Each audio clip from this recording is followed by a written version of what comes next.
Alo, Kazım gelmişəm düyü olam da hindi düyü yeməkdən yoruldum. Vaxtən utanıram gedəm hindi düyü olam. İndi deyirəm çay qoy hindi olmuşam. Tərəf şək eləmi uduzdu düyü. Doğrusu elə qət elə. Ağa xəstə نباشی. سلام تو خوش gəlibsiz buyurun. مرسی. آقا من birinci hindi میخوام. آخه از هندوستان اومدم. Hindistandan təşrif gətiribsiz. Bəli. Nə cəlib buyurun xidmətinizdə.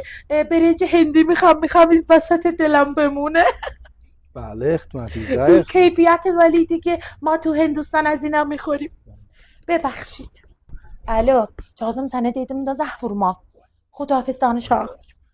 Xanım siz vaqəən Hindidən gəlibsiz ya bizi səriyibsiz? Ağa vaqiyyəti yox. Niyə Ağa birinci İran alamır, pulumuz yoxdur. Niyə? Bizim birinci İranlılarımız həm çox keyfiyyətlidir, həm də qiyməti çox münasibdir, Ucuzdur. çox ucuzdur. Sən Allah. Vallahi sən hindiyə mən İran olan Bir tay verdi. Çəşmə. یاد کشورم افتادم هندوستان.